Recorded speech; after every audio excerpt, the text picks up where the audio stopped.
శ్రీమాత్రే నమ. జై గురు దత్తాత్రేయ నమ. ఈ వీడియోలో మనం ధనుసు రాశి వారికి శ్రీ పరాభవనామ సంవత్సర ఉగాది ఫలితాలు తెలుసుకునే ప్రయత్నం చేద్దాం. ఈ రాశి వారికి ఈ సంవత్సరంలో ఆదాయం 14, వ్యయం 11గా, రాజపూజ్యం 5, అవమానం 6. మొత్తం మీద ఈ రాశి వారికి ఆదాయం ఎక్కువగా ఉంది. ఎందుకంటే ఈ పరాభవనామ సంవత్సరానికి రాజు గురుగ్రహం అవటం వల్ల ఈ ధనుసు రాశి వారికి కూడా ఒక విధంగా మంచి అనుకూలమైన ఫలితాలు ఈ సంవత్సరం రావడం జరుగుతుంది. అది మనకి ఆదాయ రూపంలో 14 రావడం జరుగుతుంది అన్నమాట. అయితే ధనుసు రాశి వారికి ఈ సంవత్సర ఫలితాలు పరిశీలించే ప్రయత్నంలో మనం ప్రధాన గ్రహాలైనటువంటి రాహు, కేతు, గురువు, శని ఈ 4 గురించే తెలుసుకుందాం. మరి ముందుగా శని భగవానుడు చతుర్థ స్థాన సంచారంలో ఈ సంవత్సరం అంతా కూడా చతుర్థ భావంలోనే సంచరిస్తారు. మరి అర్ధాష్టమ శనిగా జాతకుడికి కొన్ని మనసుకి కష్టం కలిగించే వార్తలు వినడం జరుగుతుంది. మానసిక అశాంతికి గురవుతూ ఉంటాడు. అంటే వ్యక్తిగతంగా సంతోషంగా ఉండలేకపోతుంటాడు. ఎంత మంచి జరిగినా, ఎంత శుభం వచ్చినా ఏదో మనోవిచారంతో, దిగులుతో, ఏదో పోగొట్టుకున్న వాడిలా కనబడుతూ ఉంటాడు. ప్రధానంగా చతుర్థ భావమే జాతకుడికి ఇంపార్టెంట్గా బాగుంటేనే ఆ జాతకుడు జన్మించిన దగ్గర నుంచి చివరి దాకా అనుకూలత ఏర్పడుతుంది. అంటే విద్య, మాతృ సౌఖ్యం, వాహనం, గృహయోగం, అతని యొక్క క్యారెక్టరు, అతని మనసు ఇవన్నీ చతుర్థ భావం బట్టి చెప్తాయి. ప్రధానంగా విద్యార్థులు చతుర్థంలో శని ఉండడం వలన ఇంటికి దూరంగా ఉండి చదువుకోవాల్సి రావడం, ఎంత కష్టపడినా అనుకున్న సబ్జెక్టులు కానీ అనుకున్న మార్కులు కానీ రాకపోవడం జరుగుతూ ఉంటుంది. అలాగే తల్లిగారి విషయంలో మదర్కి అనారోగ్యం కలగడం కానీ, స్థిరాస్తి సంబంధించిన విషయాల్లో కొన్ని ఇబ్బందులు రావడం కానీ, ఏదైనా గృహం అది నిర్మిస్తుంటే మధ్యలో ఆగిపోవడం, మన ఆస్తిని ఇతరుల స్వాధీనం చేసుకోవడం, సొంత గృహం ఆస్తి ఉన్నప్పటికీ కూడా అవి ఇతరులు అనుభవించడం, ఈ విధంగా జాతకుడు స్ట్రగుల్ పడుతూ ఉంటాడు. చతుర్థంలో ఉన్నటువంటి శని భగవానుడు 6వ స్థానాన్ని వీక్షించడం వల్ల తప్పనిసరిగా జాతకుడు ఆరోగ్య విషయంలో జాగ్రత్త పడవలసి ఉంటుంది. ఏదో కారణాల వల్ల అప్పులు చేయవలసి ఉంటుంది. బాకీలు తీర్చడంలో, అప్పులు తీర్చడంలో చాలా ఇబ్బంది పడటం జరుగుతూ ఉంటుంది. దశమాన్ని వీక్షించడం వల్ల వృత్తిపరంగా మధ్యలో ఇబ్బంది రావడం కానీ, ఉద్యోగానికి బ్రేక్ రావడం కానీ జరిగే అవకాశం ఉన్నది. అంటే మొత్తం మీద శని బలహీనంగా ఉన్నాడు. శని యొక్క అనుకూలత ఈ సంవత్సరం జాతకుడికి అంతగా అనుకూలించే అవకాశం లేదు. అయితే గురుగ్రహం, ఈ గురువు ప్రారంభంలో ఈ ఉగాది నుంచి మే 31వ తారీఖు వరకు సప్తమ స్థాన సంచారంలో మరి స్వక్షేత్రాన్ని వీక్షించడం వల్ల చాలా వరకు జాతకుడికి ఆరోగ్య విషయంలో అనుకూలత ఏర్పడుతుంది. వివాహపరంగా వివాహ ప్రయత్నాలు చాలా వరకు ఫలిస్తాయి. భార్య లేదా భర్త దగ్గర నుంచి చాలా అనుకూలమైన స్థితి ఏర్పడడం జరుగుతూ ఉంటుంది. కొత్త వారికి వివాహ ప్రయత్నాలు చాలా వరకు ఫలించే అవకాశం ఉన్నది.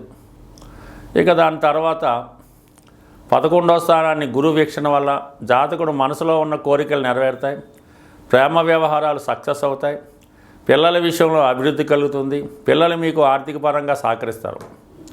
అయితే జూన్ 1వ తారీఖు నుంచి అక్టోబర్ 31 మధ్యలో గురువు అష్టమ స్థానంలో ఉచ్చస్థితిలోకి మారడం వల్ల మరి చతుర్థ భావ ఫలితాలు చాలా అనుకూలంగా ఉంటాయి. అంటే చతుర్థం భావాన్ని గురువు, ఉచ్చ గురువు చూడటం వల్ల స్థిరాస్తి సంబంధించిన విషయాల్లో ఉన్న సమస్యలు పరిష్కారం అవుతాయి. తల్లిగారి యొక్క ఆరోగ్యం బాగుపడుతుంది. విద్యార్థులు చదువులో ఉన్నతి సాధిస్తారంటే 4లో ఉన్నటువంటి శని మీద ఈ గురు దృష్టి పడటం వల్ల చతుర్థ భావ ఫలితాలు జాతకుడికి అనుకూలంగా వస్తాయి. మనసు ఆనందంగా ఉంటుంది. సంతోషాన్ని కలిగించే వార్తలు జాతకుడు వింటూ ఉంటాడు. సో ఈ విధంగా అక్టోబర్ 31 తర్వాత గురువు భాగ్యస్థానంలో ప్రవేశిస్తాడు. అక్కడ జనవరి 24 వరకు భాగ్యస్థాన సంచారంతో జాతకుడికి ముఖ్యంగా స్త్రీలకి వివాహ ప్రయత్నాలు ఫలిస్తాయి.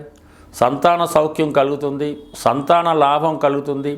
సంతానాన్ని ఆశించే దంపతులకి శుభవార్తలు వింటారు. అలాగే గురువు లగ్నాన్ని వీక్షించడం వల్ల జాతకుడు ప్రవర్తనలో, నడవడికలో మార్పు రావడం జరుగుతుంటుంది. అలాగే తను చాలా ఆచారంగా సాంప్రదాయంగా ప్రవర్తించడం జరుగుతూ ఉంటుంది. మొత్తం మీద తండ్రి గారి యొక్క అనుకూలత ఏర్పడుతుంది, దైవభక్తి పెరుగుతుంది, మంచి గురువు లభించడం వల్ల పదవిలో కానీ ఉద్యోగంలో కానీ ఉన్నతి లభిస్తుంది. తిరిగి మళ్ళా జనవరి 24న గురువు తిరిగి కర్కాటక రాశిలో ఉచ్చులో చేరడం జరుగుతుంది. మరి మొత్తం మీద ఏంటంటే అష్టమంలో గురువు ఉన్నప్పుడు కూడా ఉచ్చస్థితి వల్ల జాతకుడికి ఎక్కడికి వెళ్ళినా కూడా విలువ గౌరవం పెరుగుతూ ఉంటుంది. తాను చదువుకున్న చదువుకి తగిన గుర్తింపు రావడం జరుగుతూ ఉంటుంది. ఇక మనకి రాహు 3వ స్థానంలో రాహు అనుకూలంగానే ఉంటాడు. సాధారణంగా మీరు చేసే ప్రయత్నాలకి పెద్ద పెద్ద అవకాశాలు వస్తుంటాయి. అవి మీరు ఎంతవరకు ఫుల్ఫిల్ చేయగలరో చూసుకొని ఆ పని మీరు ఒప్పుకోవడం మంచిది. బట్ ఏదన్నా ఒక పని మీరు చేపడితే ఈ రాహు 3వ స్థానం ఉన్న సమయంలో కంప్లీట్గా దాన్ని ఎన్ని అడ్డంకులు వచ్చినా దాన్ని పూర్తిగా సక్సెస్ చేస్తారు. ఈ ప్రయత్నంలో మీకు గొప్పవారి యొక్క అండదండలు కూడా లభిస్తూ ఉంటాయి. అయితే డిసెంబర్ 5 తర్వాత గురువు ఈ రాహు ద్వితీయ స్థానంలోకి రావడం వల్ల కుటుంబ పరంగా ఆర్థిక పరంగా కొన్ని ఖర్చులు పెరుగుతాయి. కొన్ని రోజుల పాటు మీరు కుటుంబానికి దూరంగా వేరే ప్రాంతంలో నివసించవలసి ఉంటుంది. ఆర్థిక పరంగా చాలా మనీ ఎక్స్పెండిచర్ జరుగుతూ ఉంటుంది. అలాగే మీ యొక్క కుటుంబ విషయాల్లో ఇతరుల యొక్క జోక్యం వల్ల కొంత ఇబ్బంది కూడా కనబడుతుంటుంది. ఇక ప్రధానంగా కేతువు ప్రస్తుతం 9వ స్థాన సంచారం వల్ల ఆధ్యాత్మిక రంగంలో ఉన్న వాళ్ళకి చాలా అనుకూలంగా ఉంటుంది. ఏదైనా పని చేపట్టినప్పుడు చాలా నిస్వార్థంగా దాన్ని చేపడుతూ ఉంటారు.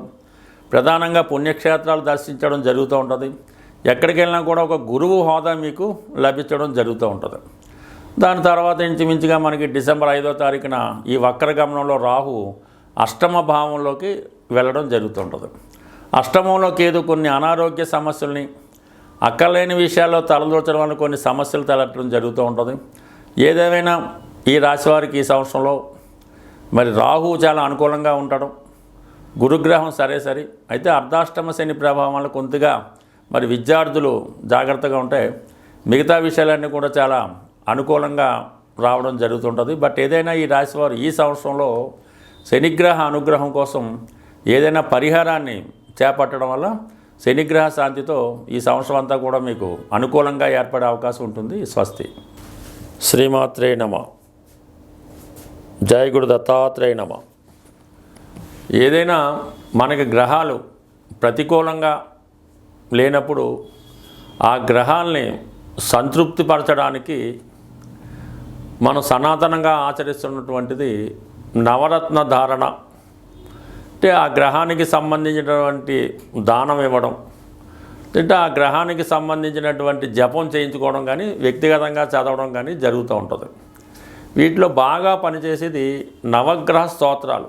అంటే మనకి జపా కుసుమ సంకాసం అది ఉంటుంది కదా, అక్కడ నుంచి 9 అంటే చివరి కేతు వరకు కూడా 9 నవగ్రహ శ్లోకాలు పారాయణ చేయడం వల్ల తొందరగా ఫలితం రావడం జరుగుతూ ఉంటుంది. అంటే పారాయణ చేసే విధానంలో సింపుల్ పద్ధతి, అంటే మా గురువుగారు చెప్పిన పద్ధతి ఏంటంటే మనకి ఏదైనా ఒక గురుగ్రహం అనుకూలంగా లేదు, అప్పుడు ముందుగా నవగ్రహ స్తోత్రాలు 9 కూడా ఒకసారి చదవడం, ప్రత్యేక గురుగ్రహం యొక్క స్తోత్రాన్ని ఒక 41 సార్లు చదివి మళ్ళీ తిరిగి 9 నవగ్రహ స్తోత్రాలు చదవడం వల్ల మనకి ఆ గ్రహశాంతి జరిగే అవకాశం ఉంటుంది.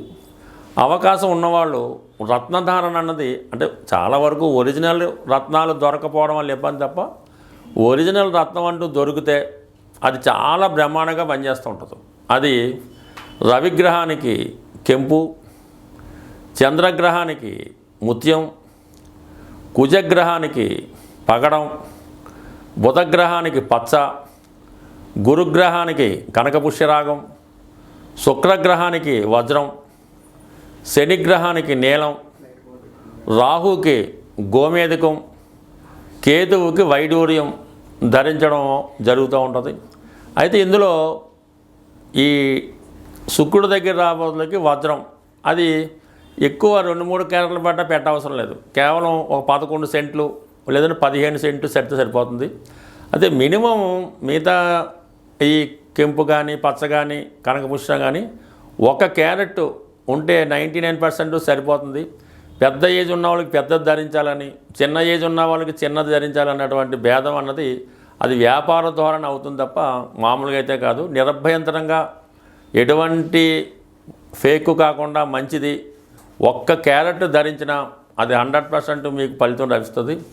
అయితే కేవలం రత్నధారణ ఒకటే కాకుండా రెగ్యులర్గా నవగ్రహ స్తోత్రాలు పారాయణ చేస్తూ ఏ గ్రహానికి సంబంధించినటువంటి కొన్ని ఈ ఆహార పదార్థాలు ఉంటాయి అవి గోవుకి పెట్టడం వల్ల కూడా మీకు ఆ గ్రహశాంతి రావుతూ ఉంటుంది.